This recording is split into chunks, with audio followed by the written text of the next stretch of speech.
We've talked about Martin being like one of the greats of physical comedy. Somebody that doesn't get enough props and I feel like deserves an honorable mention is Alfonso Ribeiro, solely off of the Carlton character. You can talk to the mom about how the fact that Ruby dead The flailing arms, the flailing leg that doesn't make sense on a real person's body. Love it. with a little bit of smoke coming off it too, as if he's burning, just like Daniel Stern in Home Alone 2. Steve, it's well done. Happened in the 90s. We're live, bud. So this morning, like I came across this Facebook poll and it asked like what the greatest cartoon theme song was. And I like it to me, this is a no-brainer, bro. Like Teenage Mutant Ninja Turtles theme song, it slaps so hard, it's not even close. Like there were some really good ones in our time in the 80s, especially like late 80s going into the 90s. But man, that shit is head and shoulders above the rest, bro. Yeah, it's either that or the Transformers theme song. Now, if you can use the Transformers cartoon movie theme song that's like a heavy metal version of it, then it's definitely that. But yeah, Teenage Mutant Ninja Turtles, it's just also X-Men. You just remember. I mean, they're still using it. It's so good. It's dope, but I think the fact that like TMNT had lyrics that gives you an extra boost to me, man. I feel like there's a good argument for like Tailspin, also DuckTales, Gummy Bears. We could go to that if that's in the 90s. I think it is. Don't get me wrong. Disney got deep in their bag. They got deep in their Tailspin, Darkwing Duck. Yeah. Yeah. Let's get dangerous, Steve. That was a hell of a Darkwing Duck, by the way. DuckTales. But yeah, I mean, just because I love just the brand itself and the cartoon, Teenage Mutant Ninja Turtles, you're right. It had that like little synthy. It was almost like they went into the future to get the beats, Steve. You know? On some Marty McFly, man. Like, I didn't realize that it was composed by Chuck Lorre, the same guy who put together Two and a Half Men, the same guy behind Big Bang Theory, Young Sheldon. Yeah, that guy, Chuck Lorre, and a gentleman by the name of Dennis C. Brown. And Dennis C. Brown, he's solely a composer, but he's done some other things in the filmography. But Teenage Mutant Ninja Turtles, that's when he hit the jackpot. So yeah, Chuck Lorre was in the back, like fucking John C. Reilly in Boogie Nights, just hitting it hard, hitting the running man. Like, dude, you know what this needs though? Some lyrics. Let me just fucking heroes in a half shell, turtle high. Yep, got it. It makes no sense, Matt. For that it's song, like John Tesh writing that NBA song. It's mind blowing, dude. It didn't have to slap that hard. Damn. Either of those. That kind of almost, I feel like that kind of pisses me off a little bit in like a haterish way because it's like, hey, Chuck, save something for the rest of us, dude. Straight up. Save some for yourself because you just blew your whole load on that song. I never cared for Two and a Half Men. I never cared for Big Bang Theory, especially Young Sheldon. But man, I got to give flowers where they're due, bro. That song. I mean, the success speaks for itself, though, Steve. The bank account, that's what really matters. So I wonder if after he wrote that, he's like, it's never going to get any better than this, Chuck. Let me just write a show real quick about some nerds. That's wild, dude. That's fucking crazy. It's like Donald Glover. I really didn't know that, and that's awesome. It's like Donald Glover. It's like, how many talents do you got? Damn it. Dude. I don't want to hate, but fuck, it makes me feel jealous inside. A little bit. I'm sorry. I'm a human being. I can still respect the game of it all, but damn, Chuck. That's honestly, of everything he did, I feel like that's gotta be just like a little bit higher than everything else, Steve. It was early in his career. It probably gave him like the money to buy his first house or like car or something. And he's definitely got like a big Teenage Mutant Ninja Turtles something in his house where you're like, that's baller, dude. That's baller. Chuck, So what's your favorite Ninja Turtle? Sound off. Give us a call. I know you Can, watching. can I borrow just like $1 million? It's nothing to you, please. This episode, man, we're talking about Bad Boys. Martin Lawrence and Will Smith. Is this the first time we've done a Martin and a Fresh Prince episode in an It's just, episode? I think it's why I'm so happy today. Honestly, I got up and just got to watch just a bunch of greatness in the morning. So Sweets.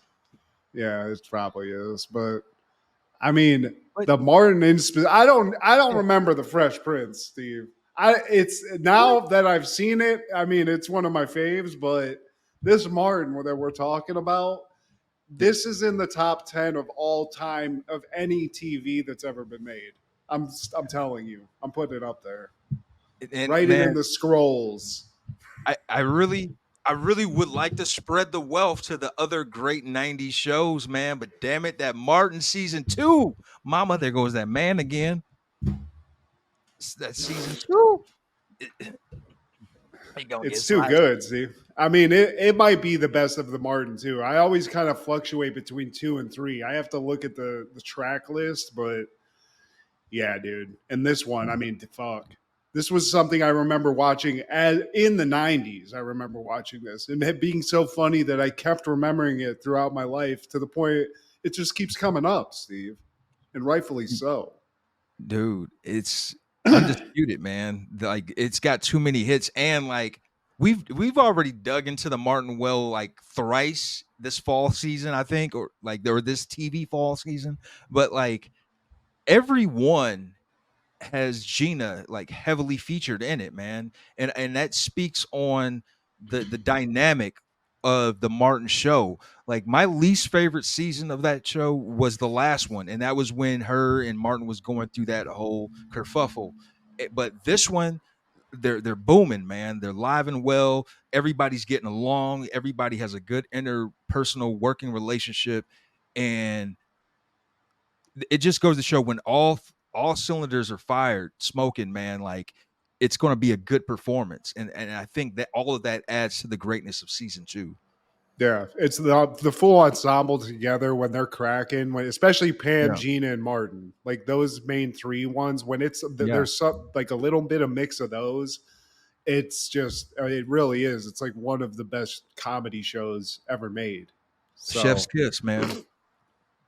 mm, It's the 93 Bulls, the 96, 97, and 98 Bulls, man. Like like looking at a championship team, man. Like any of your favorite Steelers teams, any of my favorite Cowboys teams, like like down to Bruh Man, down to Hustle Man, the one-off characters, Reverend Lonnie Love, like that type of shit. All of that happened in season two, Tommy bro. Davidson's character, Season two. goddamn, yeah, hell yeah.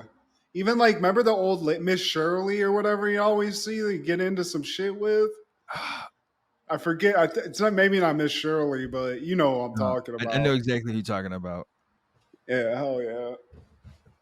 Plus, I mean, it just Martin had like 8 characters in that show too. That was just like when they showed up. I mean, we're going to talk about it on this, so maybe we should Yeah. go too far. But salute, and it is an honor to see the Bad Boys working together, not together, but in the same decade. They're With getting it. within the hit 90s universe, and like we've talked about Martin being like one of the greats of physical comedy. Somebody that doesn't get enough props and I feel like deserves an honorable mention is Alfonso Ribeiro, solely off of the Carlton character, and we're going to cover Yeah, that. yeah, hell yeah. I mean, two crazy physical performances in these episodes too that are like two of the most memorable that you'll ever see. Yeah. For sure. That's what I'm saying. Like I don't remember the episode that we're going to talk about, but that end part with the crazy, I remember that. Hey, boys and girls, this is Steve G and Matt G. What happened in the 90s, a show where we talk about what happened in the 90s. So get out your Mighty Ducks jerseys and your Mighty Mighty Boss tones, because I will always know what you did last summer. Hoo-ha, will always know what you did last summer. Hoo-ha, will always know what you did last summer. Hoo ha. See you, Sarah Michelle. I see you, girl. I see See you, you, girl. girl. See you, girl. Yeah, down there in North Carolina, baby. Today, my friend, we're talking all things 1017 in the 90s. Starting off in 1993, Martin is airing season 2, episode 9, To Kill a Talking Bird. Gina must find a way to inform Martin's mother that her parrot died. Not my mama, but her Gina. You killed my mama bird.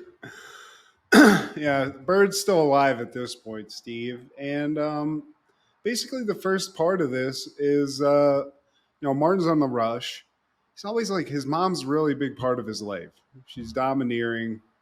He listens to everything she says, and he needs to drop off Ruby, his mama bird, to the house because he's watching him while she goes on vacation. And Gina's just giving him a little bit of sass.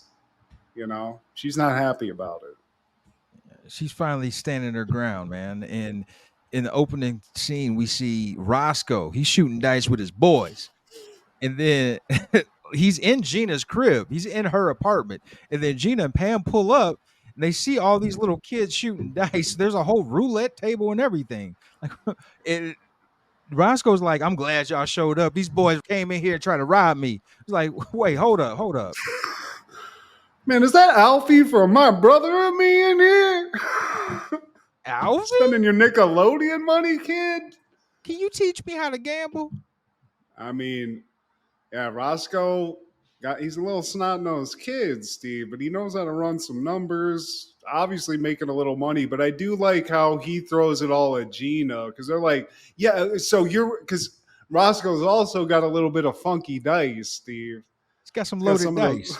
I mean, how's this kid figure this out so quickly, man? From the mean streets of Detroit. Damn, D-Town is just fucking crazy. But he gets caught. Pam calls him out. She calls out the loaded dice, and Alfie's and the rest of the crew are about to whoop Roscoe's ass. But I forget, how does he pin it on Gina? Because he basically is like, she did it. And then the kids try to whoop Gina's ass, Steve. Well, Alfie asked him, like, man, so who's running this? Like, what's going on? Like there's somebody behind this, man. And where the like, pit boss at? Basically, yeah. Roscoe's basically like, oh shit, this is her house. This is all her idea.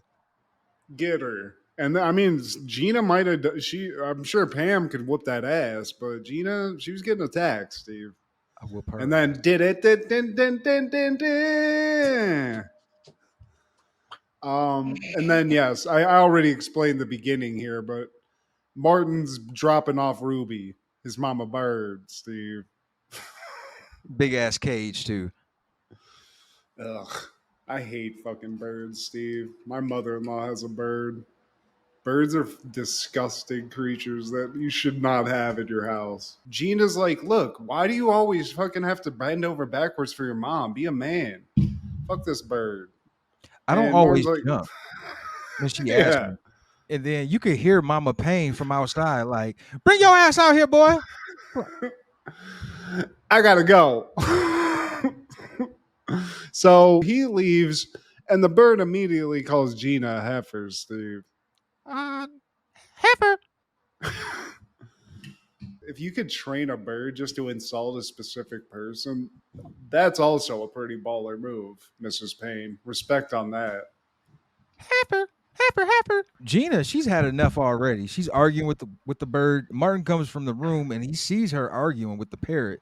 He's like, girl, you tripping. You need to sit down and have a breather. Like, you're just doing too much right now. It's just a bird. She's like, no, your mom trained us. It's calling me heifer. He's like, no, what are you kidding me? It's a bird. Hey, Ruby. And he goes over and it's like, cracker or whatever. It's normal, Steve. Yeah. Muscle butt. You have been doing them squats a little too heavy in the gym lately. I gotta say, I like how he's just so apologetic when it comes to his mama bird. It's his mama bird, Steve. It's Ruby. He's known the bird longer than he's known Gina, Steve. And it does say muscle butt. Muscle butt. And the door, somebody knocks on the door. And Martin's like kind of going off on her. And as he's getting to the door, he's like, Gina, the bird's got a gun. And she's like, ah! He's like, man, it's a bird, Gina. How the bird gonna have a gun when the gun heavier than the bird, Gina? So Martin opens up the door. Pam's there. And she's like, where's Gina at? She's been calling me all morning about this fucking bird nonsense. Is she okay? And she hears about the muscle butt thing, and she's like, you doing too many squats at the gym, boo. And I gotta be honest though, another look with these two ladies in this show is just so fine, Steve. This, why didn't I want to go to the gym? I don't understand it. Look at that. That's why I'm not mad at Jerome for shooting his shot. Y'all sweet on the Rome. Let me take you way back in the Cadillac. But doesn't Martin leave again? And he leaves the bird behind with Pam and Gina. And then like I think Gina like breaks down. Sounds like a lunatic. And she's talking to Pam like, I'm telling you, girl, like this bird talking to me, attacking my principles. And Pam's like, girl, you sound crazy. You need to go to the gym and sweat it out. Yeah, that's and really right. I'm all for it, Steve. Go in, get a couple pump, get your pump on, get the legs looking nice and shapely, and sweat it out. You know. I like how Pam put the bird in check because she was just like, pretty bird, pretty bird. Yeah, that's right. I thought, yeah. Yeah. And then they leave, and as soon as the door closes, it's like applehead, muscle butt, heifer. He's got it all out. Man, I wonder like how many words you could teach it, Steve. Because you could really just do some mental damage. I mean, clearly, she's about to make fucking Gina crack. It's just insanity. And when they come back from the gym, the boys like they follow right after. And it's super cold. Pam and Gina get in there, and they're like, "Damn, it is cold. You left the window open." So they take care of that. Then they get a giant thing of ice cream. That was a huge note that I took. I was like, God bless you walk into an apartment and they have a fucking industrial sized tub of ice cream. That's fantastic. They went to Costco. God damn. I mean, I'm still have fat inside me, Steve, and that just makes me want to gush. But everyone's kind of, glomming onto the ice cream, talking. And, the subject of Martin's mom being overbearing and sort of him being scared of her comes up again. And then Martin's like, man, Gina, you fucking, you're the only one who's scared of my mom. Like everyone else loves my mom. And as he starts asking around the room, everyone's like, sorry, bro. What's up with mom? She calls me heifer. Oh, girl, you tripping. You need to come back with something clever. Like, oh, Miss Mama Pay, oh, you wow. Yeah, you tripping. I see you scratching your head over there, Cole. What's on your mind? She hits me. Oh, Cole, man, you tripping. Well, man, those just love taps. Man, I be kickboxing with your mom, man, and it's all love. We just in here with it. And then Tommy's, he's the sense. He's like, all you got to do is just go talk, Gina. Just go talk to Martin's mom. Be an adult about this. Tell her your problems and figure out a solution. And Pam interjects, and she's like, "Well, maybe they should talk. She can talk to the mom about how the fact that Ruby dead, and this bitch picks up the dead bird and just like holds it up. I'd be like, ugh, I'm not touching that." You felt very comfortable picking up that dead bird. I mean, but Ruby dead, Steve. Why you kill my mama bird? Why you kill my mama bird, Gina? Kill my mama bird because you hate her. That's why you did it. You did it on purpose. Yeah. I hate your daddy, but your dog's still alive. And then Cole, he's like, anybody got some shake and bake? God damn, dude. You can't have a moment in this household, Steve. You don't want to have a moment of fucking weakness here. But, Martin's like, look, forget it. Bird, it's gone. But you don't got to worry about that. You got to worry about my mama. She going to slice your ass. Y'all get to slice it. Gina's like, look, we're just gonna lie about this. And Martin's like, I don't lie to my mama. I'm not doing that. She's like, okay, let's go get a bird that looks like your mama's bird and replace it with that. She'll never know the difference. So, I mean, that makes the most sense, I guess, right? How could she know? And he follows suit. So they go to the pet store, and he goes up to the clerk, and he's just like, "Look, man, I'm gonna get straight to the point, man. I want to buy a parrot." Yeah. And Also, just rewind real quick to the last scene of what we were just talking about. Cole throws a dead ruby to Martin, and he catches it like fucking Daryl Strawberry with like a shoebox, and it's just very cool. So, yeah, I mean, that's a level of respect that we're getting here, Steve. Kurt Hennig was on the set for that. I think he coached him. Hell yeah, dude. It was perfect.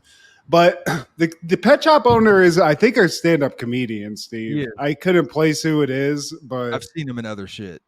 I feel yeah, like he's he's been funny. on Larry Sanders. I think he's been on King of Queens. He looks like somebody that would have been on like that type of show. You That's know? exactly. He was one of his boys. Yep. No, I think you're thinking of Patton Oswalt, but I think he was like a pharmacist or somebody. He was somebody that they interacted with regularly. Maybe he was one of his boys. He was. Yeah, I'm he not was a part I'm of not a that crew. huge King of Queen. Okay. Hey, dude. Hey, Steve. Chill out.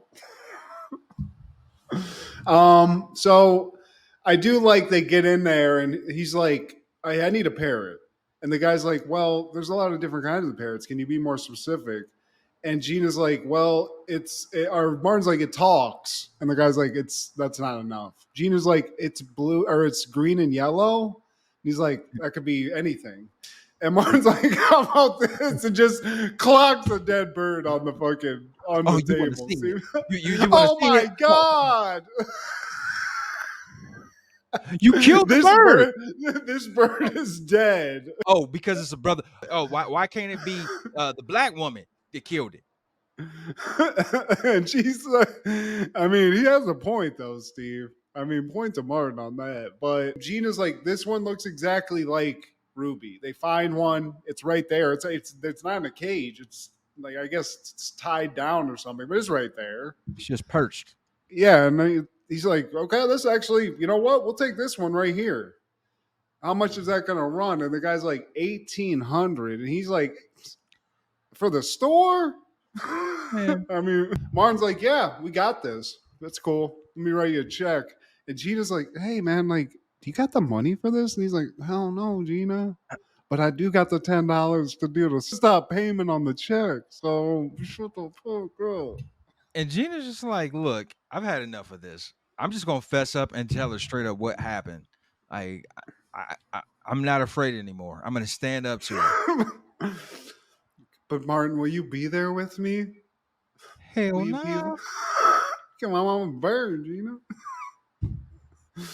I mean, fuck that though. So, you know, she doesn't really get it. It's a last minute, Steve. This is a jump decision. So she can't train. She can't Rocky it up and just get ready to go, get loaded up. Back at the apartment, she's waiting, and this has to just be an awful wait for this moment. But Mrs. Payne shows up. Martin, you know, weirdly enough, Martin can't be in the room when Mrs. Payne's in the room. I don't get that, but I love her line that she's like, "Oh, Gina, I didn't know you were back from Skeezerville." Damn. So I mean, right away you can tell it's a little bit punchy here in the household, Steve. But Gina, she's like, you know what? I need you to sit down real quick, Mrs. Payne. I got to tell you something. And Mrs. Payne's like, I don't sit down forever because I got to be ready to go. Oh, two-piece. Steve. And she's kind of beating around the bush, and Mama Payne's just like, Applehead, cut the bull. If Mrs. Payne, Ruby is dead. She's just like, damn. She's got this glass in her hand, and she just breaks that motherfucker, just crushes it in her fist. Then she gets the Holy Ghost 2 times. The moment when she goes over to the counter and is like,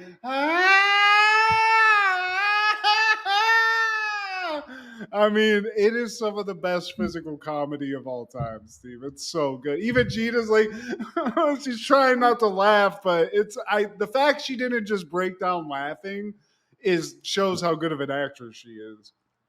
He like knee kicks the sofa. He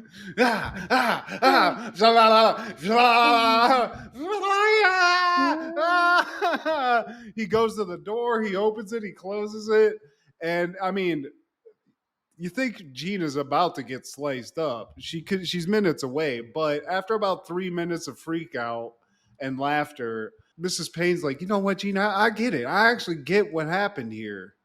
She's like, you do? And she's like, yeah, Martin killed my bird, and you're lying for him to protect him. And you know what? That actually makes me respect you a little bit. But tell Martin if I see him, I'm gonna jab him a little bit. But if it was you, I would have sliced you and diced you. You saw right through me, Mrs. Payne. Well, hell, that ain't too hard as light as you are, Gina. I mean, I shouldn't have said that, Steve. It just sounded wrong. Light bright, yeah. But Martin doesn't get away scot free, Steve. We can't see it, but Mama Payne takes her dead bird off. And as we hear the door close, Gina's like, well, I guess nobody got hurt, but somebody got hurt, Steve. Yeah, Gets you can hear the physical. beat down through the door. And we cut to the next scene, and they're holding a funeral for Ruby. And Stan is there, and Uncle Rico, Sean, he's there. Hell And yeah.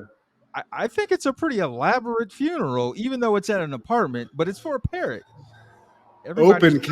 casket and everything, Steve. Parrot sized casket that Stan hooked up. And, they all say their words. Martin says his words. Everybody else is like, yeah, peace. Yeah. Their heart's not in it. Sean says something weird. I forget what he says. But Martin wants to give his gratitude to Stan. He's just like, you know what, man, thank you for this lovely ceremony. My mama really appreciates everything you did for my mama bird. And Stan cuts him off like, with these funerals come expenses, Martin. That's a great stand, Steve. That's great. For But some reason, I had sex with his wife. But Martin has a check because his mama bird meant a lot to his mama. So he's like, Mama wanted you to have this in payment of everything. She, says thank you. And Stan opens up the check. We don't know the amount, but it's enough to make Stan want to get right to the bank to cash that motherfucker. So he just gets out of there, Steve. Let's let this With the family bird. breathe. Like goddamn Barry Sanders. He's like, bitch, sight.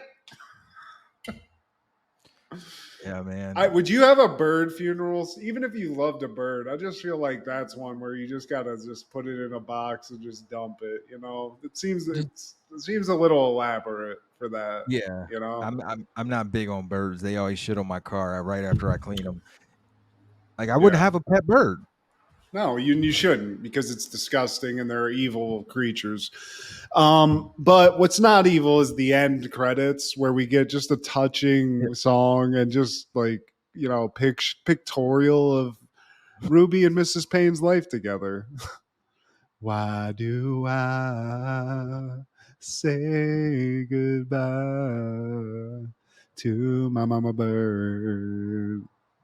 Mm-hmm. See you, And Ruby. season 2 of Martin, man. I put it up against a lot of like shows. I put it up against any show, really. I mean, put this episode up against it. Just even the photo montage at the end is better than Yeah. most shows. Facts. This is Mrs. Payne. Look at that. That's fucking great, dude. When they took those, they must have been laughing their ass off, just like in the back. Like, look at this shit. I feel like he broke character, or he made people break character periodically throughout this series, man. I know he did. Definitely when he was seeing the Holy Ghost, for sure. Gina was about to fucking lose it. That's hilarious, dude. What a great episode. That following year, 1994, Fresh Prince is airing season 5, episode 6, Will's Misery. Will has a date with Lisa in a cabin. However, things don't go the way Will thought they would.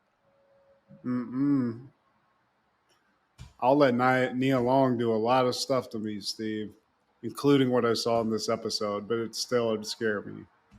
Yeah, even with the lipstick on her face. That's fine. That's I can get past that. I can get into some weird Joker fantasy. But this is a great episode. I didn't remember it. It has a legendary aspect to it, but you know, at the beginning of this, Will comes into this man. You know, it's the living room, but it's filled with art, Steve. Just filled with just great art. I guess Viv is doing a little bit of an art show or something. Will's got to throw a little bit of nonsense into the adultery, Steve. Yeah. Now this Where guy, my cheeseburgers at? that's what I call that one. And then this one with these guys playing basketball, I call that a 3-second violation. And then all of a sudden the lights just shut off. You hear a lot of like hot wiring, fax machine sounds, and then the lights go off. And then Uncle Phil's like, I let Jeffrey use my electric shoe buffer. It's like, oh, don't worry about it. It's top of the line. It's one of the best. And then all of a sudden, you see Jeffrey fly down the stairs. And this is another reason why I had to pick this episode because, as you know, Matt, I love a fake person scene. This This is is one of the best right here, Steve. This is it. This is textbook. I give this 5 stars. Yeah, exactly. You look in the dictionary, the Wikipedia for this when it comes to a fake person scene, how to apply it in comedy. The flailing arms, the flailing leg that doesn't make sense on a real person's body. I love it. With a little bit of smoke coming off it too, as if he's burning, just like Daniel Stern in Home Alone 2, Steve. It's well done. I mean, this show's hitting on all cylinders, so that also includes the people behind the scenes. But I do love a nice dummy pratfall. It's perfect. I was dying laughing when it happened. I was like, I know Steve did this. Oh, I know he spit his coffee out. you already know. And the more obvious it is, the better, man. And Yeah. Will's just like, I call this one Workman's Cop. Cue that classic theme song. I mean, he ain't wrong either. I mean, that's a fucking employee. That's a guy cooking your meals too. I mean, he might be brain dead, Steve. We don't know what's going on, Jeffrey. He catches it all throughout this episode, actually, man. And Yeah. we see that Will's at school. He's working his part-time job at the student union, and it's rush week apparently at his fictional college. And we see he's flirting with Lisa. We don't know her name yet, but she's Lisa, played by the lovely Nia Long. God, this. I mean, Friday, obviously, but when she started getting into this is when the crush really deepened. She's so gorgeous, Steve. Picture I would perfect. get no work done. I'd be like, can I just please use me as a seat? What do you need? Man, Anything, boys everything. in the hood. Yeah. God. Dun, dun, dun, dun. Yeah, I mean, Will's, he's a Lothario, Steve. He's a man about town. He's even throwing a little French at some French broads, some French club broads, like parlez-vous sexe? Oh, Three Li- menage a trois. Lisa's well aware of his reputation, as well as her pledging sisters, and they're watching along as he's talking to Lisa. And she tells him, like, I'm pledging Kappa. And who's sitting at the Kappa table? Carlton, his cousin. Like, he's trying to pledge. You can't. This ain't the late 2010s, Carlton. You can't do this yet. But he's down with the Kappas too. But you know, Will was trying to get a date with Lisa.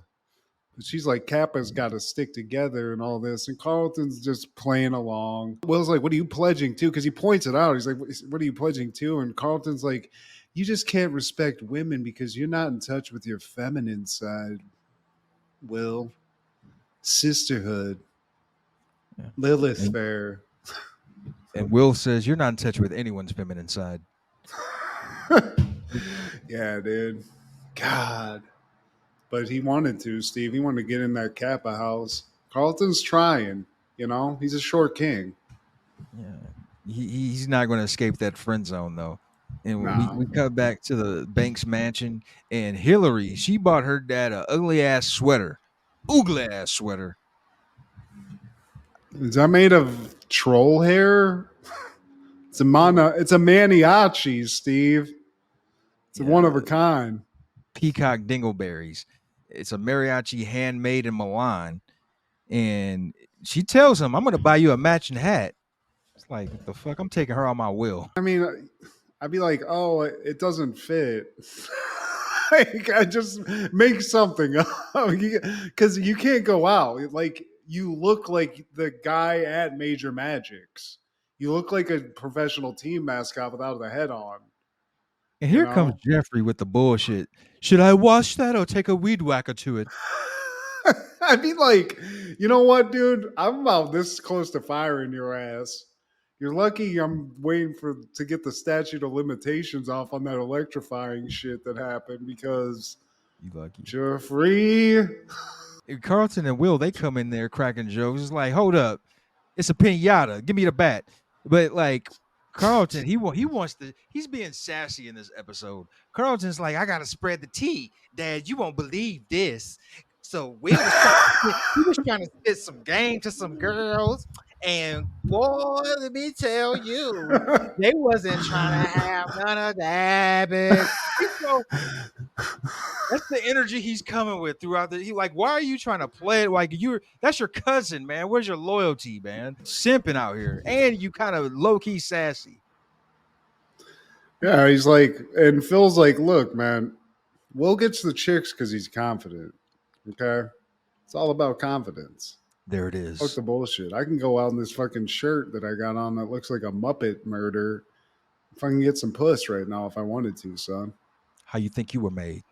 Yeah, exactly. So don't, just learn from the master right now. But we cut to a drive-in. Steve does get a date with Lisa, But not and Steve, this. but Will. Wait, You said Steve. Sorry, Steve wishes he got a date with Lisa. But Will's in there in that car, and I mean, this is the dream, Steve. This is it. Hot and heavy, Titanic level steam coming on the windows, and as they're getting it on, like getting real frisky in there, some guy just gets in the car Just and scoots just, his fat ass in there. hey man. Like, bruh, at what point do you realize this isn't your car? When you feel something brushing up on your behind, like you should I probably like turn I around. like he looks, sees two people he doesn't know, is like looks further into the car as if the chick he's looking for is somewhere like deeper into a car he's never been in. This guy's crazy, Steve. Psycho behavior. He's high. That's really what it is, honestly. He smoked a blunt in the car. That's why you go to a drive-in, because then it's a bake sesh the whole movie. You know what I'm saying, Steve? Weed has enough ops. Let's put this on meth or something. Like, no. I feel like you would be more sensitive to touch. You would feel like a grown man's shoulder rubbing up on your ass. Yeah. And at some point you would tell, oh, my bad, bro. Like I totally Wait, didn't know. Tina doesn't have a mustache. My bad. Sorry about Yeah. that. Yeah, he gets a little aggressive, but the guy leaves. Lisa brings up the fact that she's about to be house sitting for a friend at a cabin. Yeah. Who the And fuck house sits for a cabin? this also is the dream. Guy in college, a chick that you're really into that's making out with you in a car is like, look, maybe you can come with me. I'm house sitting at a secluded cabin. You're like, jackpot. Yep. But this is also how you get murdered. So I don't either way. She does let him know that she really wants to be a Kappa, and if they catch her with him, that dream will not come to fruition. Like, they don't got to see nothing unless you want them to see something. Whatever you want, Lisa. But I mean, back to the movie. I mean, this is literally. I never went to a drive-in with a chick before, like in my life, really. I've done it in theaters, but a drive-in though, Steve. I feel like there's people just straight downright getting down to business at a drive-in. Honestly, They are. it ain't just necking, Oh, it's necking, oh no, it's the perfect environment for that. You should try it out sometime. And we cut back to the Okay. banks. No, dude, totally. Public As a banging at a drive-in. Okay, all right, Kendra. no, nobody's paying attention, dude. Everybody's occupied. But You're right. back to the Banks residence, and Hillary, she got this motherfucker a matching Kango hat. It looks very Miami Dolphins, as if the sweater wasn't ugly enough. Yeah, it's like adjacent to the Philly frenetic. Like it's right there, Steve. It's the same material, but it's just it's somehow fashionable. I feel like even an old, the oldest of old men would roast something like this. There's no business of this being anywhere but a baseball stadium, and you have a gigantic head of some weird mascot on. And Aunt Vivian, she sees this. She's like, "Oh, how cute is that?" And Hillary says, "Oh, I'm gonna get you a matching outfit." Fuck. God damn it! And they're cooking outside. And they live in Bel-Air, but they live adjacent to a golf course now, Steve. Apparently, one's been built in the area. And golf balls keep sort of flying in. I'd worry about it as a homeowner. And with people like that are as good as golf as I am, I'd probably have destroyed people's houses.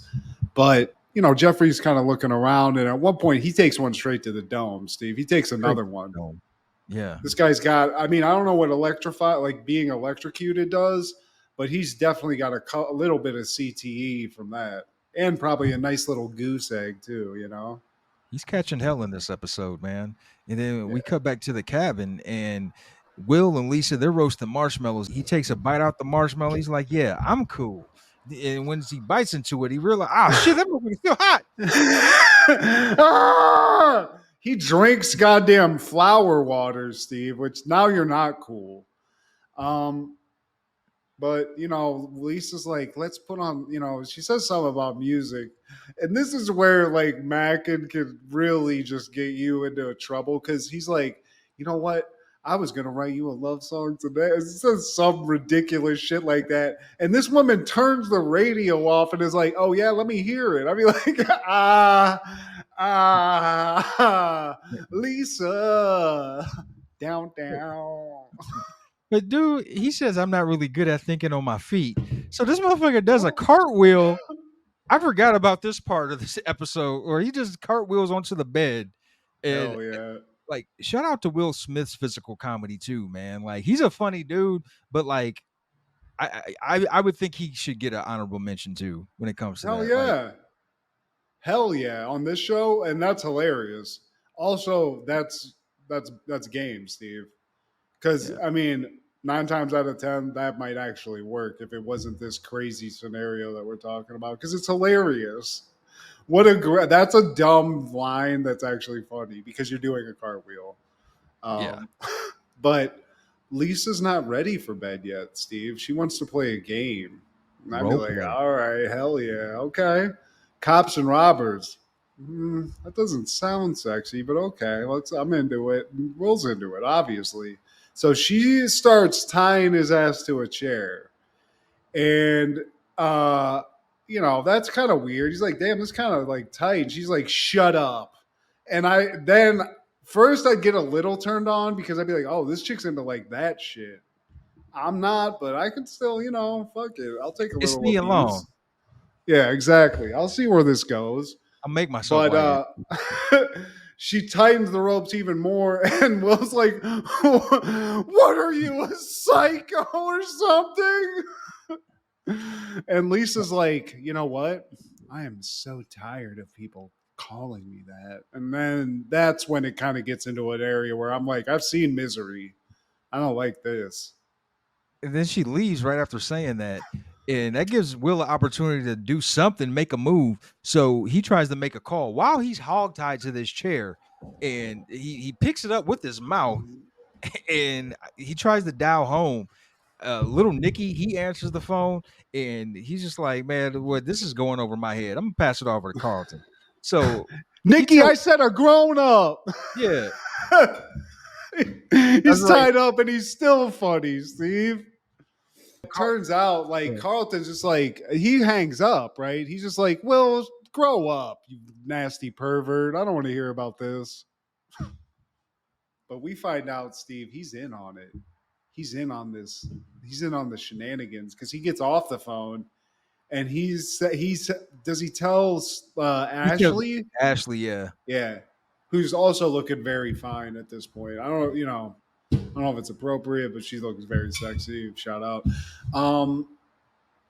And Ashley's like, that is messed up. She's what you said. She's like, you should be ashamed of yourself. It's like, Ashley, shut up. Yeah. They're going to terrorize him and torture him. It's going to be good fun. And then we come This back is to the crazy, Steve. This is how deaths happen, though, Steve, for real. This is something you see on the YouTube video where it's like, and then it all went terribly wrong. Because yeah, we come back to the cabin and Lisa returns and she sees that he's trying to make a call. It's like, oh, you dirty dog. You can have a drinking game with the number of times they said dog on this episode. And she's like, I want it to get pretty for you. So she pulls out her lipstick and just smears her whole face with the shit. I mean, like, what the? I would be shitting my pants, dude. I've been in some weird situations to get pooned, but once you're faced with this, I mean, I know it's not real, but she would lose respect for me from what I do, Steve. I'm telling you, it's gonna get to a level that it's not cool. Because you still ignore the red flags. And, Will's just like, you know what? I know what would work great with that lipstick. I know a dress we could get at the mall. Yeah, let's go to the mall. I drive us to the mall and I'll get us that dress. I'll get you that dress that you can match with your lipstick. Oh, you must think I'm a fool. Do I look like a fool? All while wearing this lipstick all over her face. Because you look like a clown. Yeah, you look crazy as hell, but she leaves, Steve, and now Will's left alone again, and he's got to figure out way out of this. And I think what he does is use a candle, if I'm not mistaken, or something. Yeah, he sees that candle burning. And he burns the ropes on his legs. But I mean, this is dicey. You're gonna be a little fucked up after this. But he's got to get out, Steve. Yeah. He's got to get out. And then we cut back to the Banks house and Phil, he's in the kitchen making a sandwich, apropos. And Why is he still wearing the fucking shirt, Steve? to please his baby girl. Damn. I guess. Was it a day later? I mean, damn. How much do you got to please the bitch? I don't know. I mean, he's making a sandwich and he accidentally puts mustard on the sweater. And then Vivian sees this, like as he's putting more mustard to his sweater, and she's like, "What are you doing?" Like, oh, Catches him cold blood. He doesn't even try to say anything. He's just like, yeah, you know what this is. Yeah, and I can do it to you too. He sprays some mustard on her. It's like, oh shit, yeah, we can get away with this. Yeah, and then as they're mustarding themselves, a golf ball goes through their kitchen window. And I mean, god damn it. Phil's pissed. He's a judge. He's like, maybe I'll fucking redistrict this thing or some legal jargon. They go out, and then god damn it, Steve, Kareem's over here. Mr. Skyhook himself. And he's sitting there with the same fucking shirt on, the Maniachi or whatever. He's got it. And I mean, I think him and Phil are wearing the same size shirt, which is crazy. Yeah, and Uncle Phil quickly gives him the bill. Like, hey man, that'll be about $149. Cut the bullshit. It's cool to meet you though.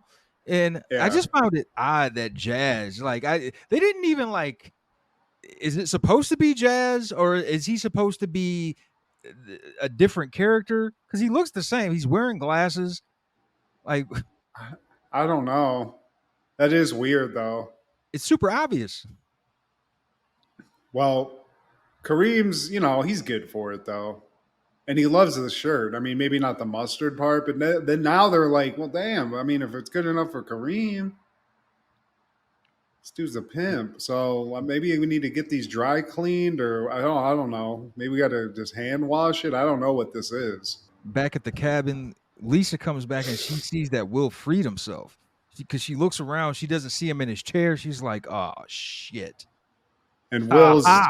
I mean, crispy from the shoes up, Steve. I mean, it is burnt. It's burnt up. It's not Just looking the good. visual alone is hilarious, man. Like those crispy ass pants and the way he's walking with like a limp. And if you notice, I think like half of the back of his shoes are burned off too. Yeah, There's something missing from the Nike, but he's like, I got you, you crazy. Like, and also what's crazy, I mean, what if he just whooped this chick's ass? there's that. There, But she's like, look, I'm sorry. She fesses up. And she's like,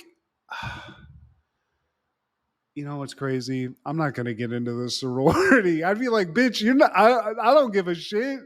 Give me the keys, please. I gotta get to an ER because I got like 2 second-degree burns on these legs. fuck a sorority, bitch. You could go to jail. You lucky, like I got a hard on and I'm still giving you a shot, trying to keep that door open. Yeah, I would be like, but I could just wash up a little bit. But I think she also kind of puts the fact that Carlton like played a role in this. So Will's like, I'll get to that little motherfucker later. Yeah. Um, but she starts turning on the waterworks, Steve. And Will's like, man, you still stupid, but why are you crying? Damn, you fine. Damn, what's wrong? What's the matter? I just want to be a Kappa so badly. Why? That you're willing to almost kill a man? Yeah, you left me by myself. Like, bye. I have Actually, asthma, bitch. you know what? Like, I'm a sucker for the waterworks. Like, what's going on? You really want to get into this Kappa, Phi, Gamma, whatever the hell? Uh, all right. So apparently he agreed to it because we cut to the next scene and Will is just hogtied from the roof. He's hanging from the damn roof. And honestly, as like the other Kappas, I'd be like, bitch, how did you do this? Yeah. Did you did you, how much can this bitch squat? Damn. Um, but they leave his ass hanging up there still. But Lisa throws a little wink, you know. I'll get you, bitch. So that's a little budding love. I didn't know this was the first time we meet Lisa at all. This is It's it. it's the first time we meet Lisa, but this isn't Nia Long's first appearance on the show. She was in a previous episode, season 2, episode 8, She Ain't Heavy, where Queen Latifah, she was supposed to date Will, but his friends were like guilt tripping him into like kind of like leaving her alone because she was too fat. So his date ends up being Nia Long's character, where she plays like a ditzy chick. So little fun fact. Damn. I mean, Neo or the Queen Latifah. It's a tough choice, but still. No, it's not, Matt. You're being kind. Yeah, Like, I'm shout being out to kind. the Queen. I love Love you. you, Queen Latifah. So everything's going good for Will, except for the burnt up legs that look like chop meat. But we cut back to the house now. Will's back at the crib. He's sitting there, and Carlton comes in, and he doesn't know that Will knows. And Will's like, he's like, so how'd your weekend go, Will? And Will's like, Carlton, man, I've been trying to tell you, man. I can't. Lisa did all this crazy shit, and then I killed her, man. She's still up there. And Carlton's like, no. I mean, it's on the level of when Martin finds out that Tommy and Pam are dating. It's that level of freak out, Steve. Oh man, through the kitchen, through the living room, through the kitchen again, into the beach house, going into the college, going into the audience, and the elevator, and like you can even see the other like cast members of the episode sitting in the little college student Yeah. union and just breaking the fourth wall like Chris Jericho, man, breaking the wall down. Alfonso Ribeiro, he owned this shit, and he went into this like knowing what he wanted to ad lib this for bloopers sake, I guess. And damn it, this is the thing that will forever live rent free in my mind, man. Him dragging himself on the floor like a That's puppy is so funny. It's so fucking funny. And then it ends with him like meeting Will in the backstage and hugging. It's perfect. perfect, man. Hell yeah. So good. Thank you again, Fresh Prince. Bad boys, Bad bad boys, bad boys. boys. What you gonna do? What you Yeah, gonna do when Will and Martin come for you? We actually, that's crazy. We didn't plan that, Steve. That we just did happened. Just totally, came out of man. my soul. Bad I- boys full of lives. In 1997, The Devil's Advocate premieres in theaters. An exceptionally adept Florida lawyer is offered a job at a high end New York City law firm with a high end boss, the biggest opportunity of his career to date. Directed by Taylor Hackford, starring Keanu Reeves, Al Pacino, Charlize Theron, Jeffrey Jones, Judith Ivey, and Craig T. Nelson. Coach? Yeah, he's like the guy that Keanu's representing. I think he's like a rapist. He's Hmm. doing some like creep shit that he's getting like a good law firm to hide. Maybe he killed somebody, but I always thought this movie was it's not perfect. It's weird, but it's got Pacino playing the fucking devil. I mean, it's great. I'm the devil and I run a law organization. I'm hiring Keanu. Keanu's got a southern accent, Steve. He's got an accent. He's a little Oh, southern boy. He's a little southern devil. down in Florida. Yeah, Charlize Theron's very hot, but Charlize Theron, this movie gets real fucked up because at one point I think she slits her own wrists. Like shit goes tits up because basically Keanu's dealing with the devil, Steve. You Yeah. know? At one point, Charlize Theron is booty butt naked in a church. Yeah. Yeah, I'm pretty sure she at one point she gets like institutionalized and slits her own wrist or throat or something with some like broken glass. Um, Very weird. And I don't remember if this movie came out at the same time as End of Days, which was an Arnold Schwarzenegger movie dealing with the devil, or if it came out at the same time as Before. Stigma. Okay.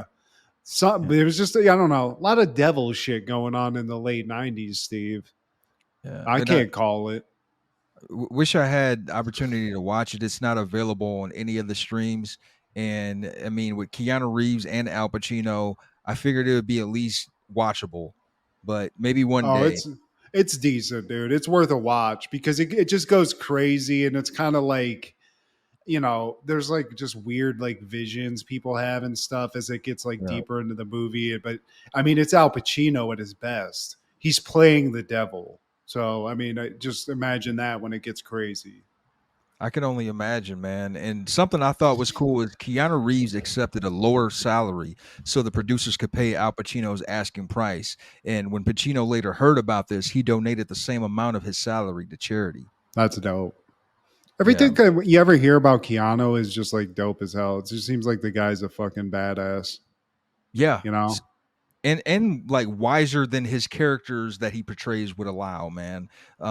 Another fun fact about the man, I realized that if a female fan sees him in public and asks to take a picture, he consciously will not put his hand on them. He will make sure that his hand is shown in the picture at some point to make, hey, I'm not wrapped around her waist, around her shoulder, none of that. Nope, because like that's just being in the game long enough.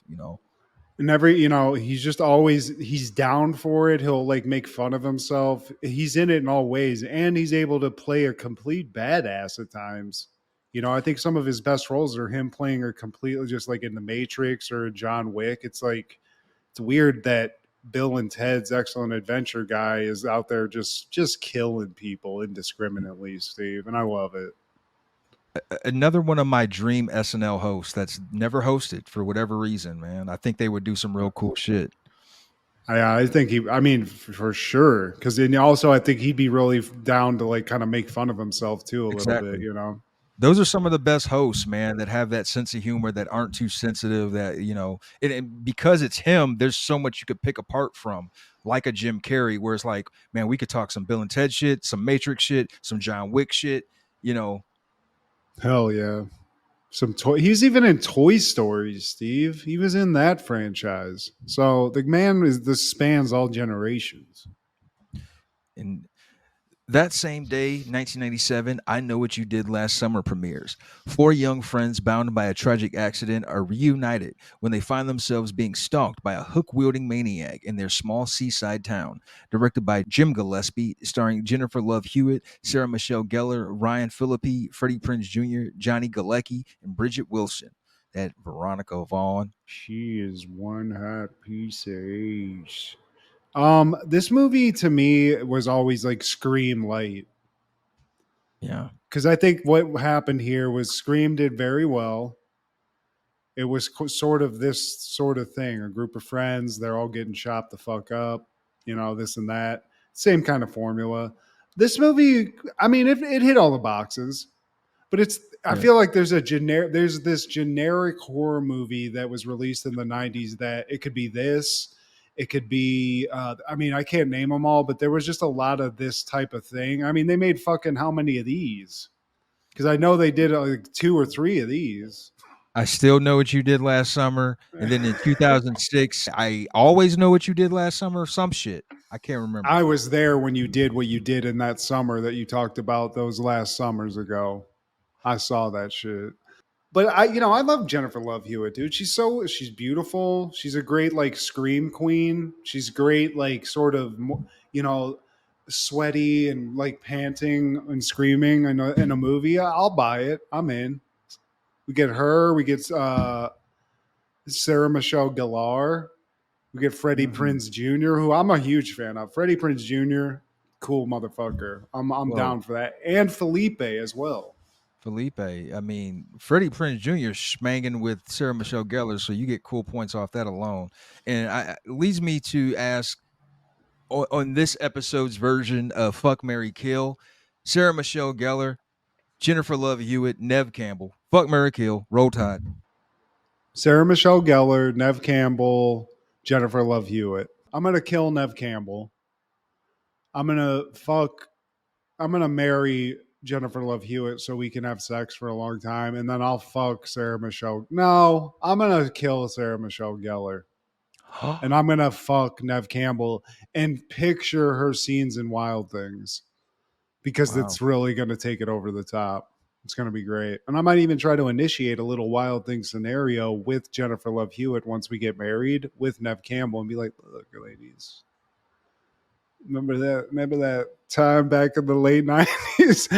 I mean, this might have came out around the same time, It Steve. did. It did. I bet I busted fucking Wild Things and then turned on a little I Know What You Did Last Summer. Because here's the thing about this movie, that it sort of fails on the horror movies of the 90s, or like just in general. There's no titties in it. There's no obligatory titty Unfortunately. shot. You gotta have that. Yeah. It does That's have one of the some Bridget Wilson. rules. Yeah. Yeah. I mean, it's got a lot of cleavage, Steve, but there's an obligatory tit shot. It doesn't have to be one of the main characters, but it has to happen in order for the killer to get his bloodlust up. It's part of the scenario, Steve. They pointed it out in Scream, and it's just it's the one thing lacking in this that I think it's why it suffers a little bit. If I can critique it, Steve, in a real way. I mean, it is horror film 101. You got to have some titty, baby. Got to show a little titty nibble in these horror films before they get sliced and diced. Yeah, it's gotta add a little sugar on top of the medicine, Steve. But Make it palatable. But how about you though? That same question to you. Fuck Mary Kill those 3 women. Is it the same? Is it the same oh, lineup? Sarah Michelle Gellar, I got a rat a tat tat tat tat that ass, so I'm fucking her. I You're got to. fucking her. You have to. I Sarah have Michelle to. Gellar. Sarah Michelle Hey, Gellar.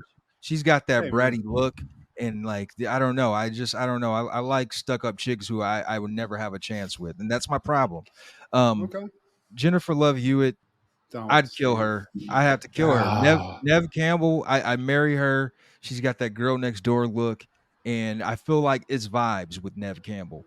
But Me she's and a her, witch, Steve. She's a witch. she's a brunette. She's a dark hair brunette, and then like it's something about those dark hair brunettes And judge me all you want, Matt, but I got a thing for Darlene from Roseanne. I always had a thing for Darlene on Roseanne because, like, the dark hair. Yeah. So You like the here, smell of cigarettes. I get yeah, it. yeah. Judge me.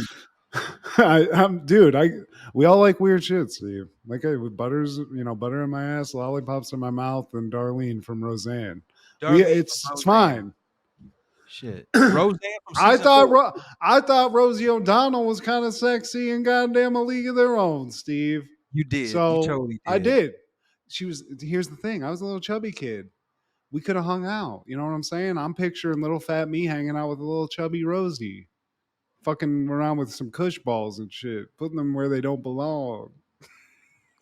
Well, you got a backstory to yours, man. Well, hey, I was a little black kid, and Darlene's got black hair, so there's my tie-in. Nice. Hey, man. To me, Darlene and Sensational Sherry are right. It's like that's it. That's I it. see your type. That's a type of woman. I mean, it's different echelons. I feel like Sherry's at the tip top of the mountaintop, but Darlene's there. She's fine. Black She's curly better hair. than the other. She's better than the blonde daughter, Becky. Yeah. Becky. Yeah. But my thing is, Darlene, was she the one fucking Galecki? Because She was. Who Galecki was in this movie. I still would know what you did last summer, or I know what you did last summer, and he was the first fatality. I was gonna say, he took her hook. He took what did this guy have? Didn't he have like a hook? He took the hook to the fucking face, dude. He got Galecki'd, Steve. Galecki. And in 1999, WWF is airing No Mercy 99 from the Gund Arena in Cleveland. Go high, yo! Man, Hello, Cleveland. in this Big match, Valboski was in attendance, Steve. He was in Cleveland. he totally was against Mick Foley, Mankind, if you will. And what a match they had, man! Like, so Mick Foley at this point, he's one half of the tag team champs with Rock, the Rock-A-Sock Connection. He's facing Val Venus, and at some point, he puts the mandible claw on Val Venus. Val Venus has an extra sock in his trunks. He pulls that out and puts the mandible on Mankind's nuts. And you hear JR, yeah, you hear JR say the mandible claw versus the testicular claw. I'm like, bro, That's all. That's a freestyle for the fucking legend, Steve. That's amazing. but gross nonetheless. Testicular claw. I mean, hey, you got to do what you got to do. It's a big Valboski, Steve. Grabbing a handful of Mick Foley's junk, just give me the mandible and I'll pass out, and like we'll just call it a day. I'm not touching your dick, bro. Touch it.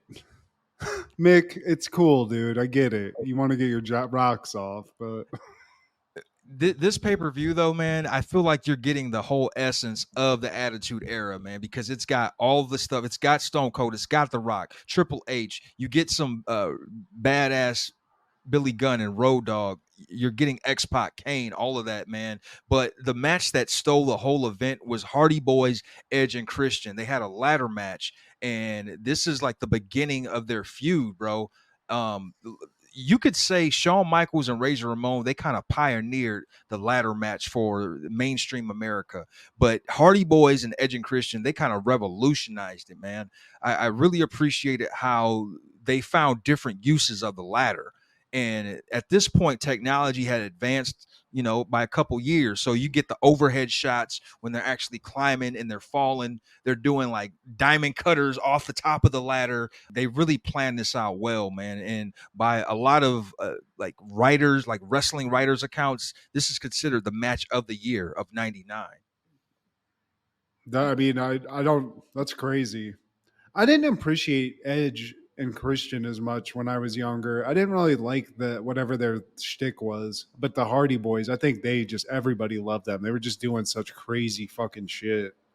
Oh man, like if there's any match on this card that I recommend is that one, man, because it really shows people from the outside like why someone could be or would want to be a wrestling fan. Like I think the sequences, they were well thought out. There's just so many things Jesus. that they did with it, man. Great match for them, and the main event was Triple H versus Stone Cold in a no holds barred anything goes match.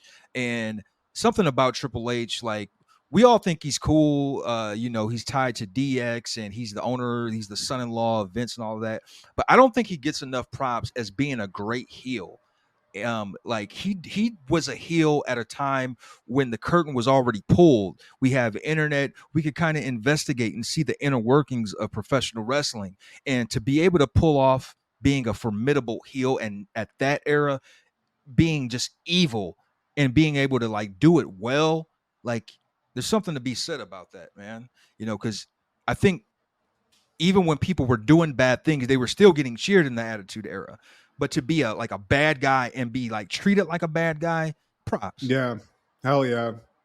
He might, well, I wouldn't say he's one of the last, but you're right. He was a really good bad guy. It's tough because he's just a good all around. You hate to call him a bad guy because it's just like for most The of it, he's cool, just a badass, a cool factor, yeah, man. And then he's got that wow, wow, wow, wow on sale. Is this on? Did wasn't there a video game called No Mercy? It was, man. That shit was fucking fire too. Love that. But any callbacks, honorable mentions, or takeaways? Um, I just want to give a shout out to Val Venus, the big Valboski, because we just covered this. I saw his name. I saw a video that said his greatest like one liners that he had. And I mean, this guy had some of the best just one liners that I've ever seen written. I mean, here's one. It's just a random one that pulled up on this video. You know, the big Valboski is a lot like concrete mix. You just get it a little wet, take a step back, and watch it get rock hard. I mean, this motherfucker was just saying the wildest shit. But I didn't appreciate him that much. I kind of got over the porn star thing after a while. There was some funny promos he did, like where he'd be with a chick in bed or whatever. He was hilarious. One of the funniest like showmen of this era. And he was just doing shit like this, just doing like sexual innuendo out the ass, and it was hilarious. Yeah, he killed it, man. Honey, did you find the remote? Fucking hell yeah, dude. Shout out Val Venus. I don't know what's going on with the man now, but you're a legend, dude. Yeah. And all I really got, man, is something that I didn't mention in prior episodes. I watched the whole thing of the Vince documentary on Netflix, and for any wrestling fan, it's worth a watch because that man by himself is like it's like 6 degrees of separation. You can tie him to any important figure, past, present, or hell, even the next 50 years into the future. As a fan of Vince McMahon and his brand WWF/WWE, I have to say I didn't learn anything new. I was gonna Um, say, I think for you, it was probably just like shit you've read and seen a bunch and knew for years. But as yeah, somebody who didn't know all the details, I do think it's a great just like love letter to wrestling and like the beginning of wrestling and how it became what it is now. I was worried it was going to be focused more on like the shenanigans and the yeah, bad stuff, and it's not that. So I mean, they mention it and they kind of like allude to it, but I mean, he obviously he stopped doing interviews as soon as some of the shit came out, so it only goes so far into it. But right. I gotta, it was cool to see all the stories, and I do think as a fan of Shane McMahon, it put a whole lot more respect for me, like about him for me. I was just like, man, this dude has straight up like stuck with it. He never needed to do this. He never Yep. needed to do all this. And I already respected him because of like fall doing all the crazy wrestling stuff. But to see sort of what happened to him behind the scenes it's wild, dude. It's fucking it's a great story. I feel like it might be fucking like old news to you, but if you don't know a lot about like the behind the scenes of wrestling, I think it's a great documentary to watch. And I'm ready for the like fictionalized like tell all. Like I would rather see that. So like see somebody do like a dramatization of his life. Let's fucking write it, dude. I mean, they are making that Trump movie that's about to come out with this Winter Soldier. He's playing Trump and it looked like goofy as fuck. I think people would love that, dude. If you did an over the top Vince movie, That'd he's be just like a great. tyrant, dude. You're fired. Please like, share, subscribe, and comment. Please tell your sister that I will always know what you did last summer. Hoo ha! And check out Food Show Fanatics with Matt and Kendra, as well as Crushgasm every Wednesday with Kendra G and our guy Clark the Shark on podcast. So this is Steve G and Matt G with Happened in the 90s. Matt was the fat kid, Steve was the flat kid. Life wasn't always great, but you know what was? The 90s. Happened in the 90s. Yeah! Damn.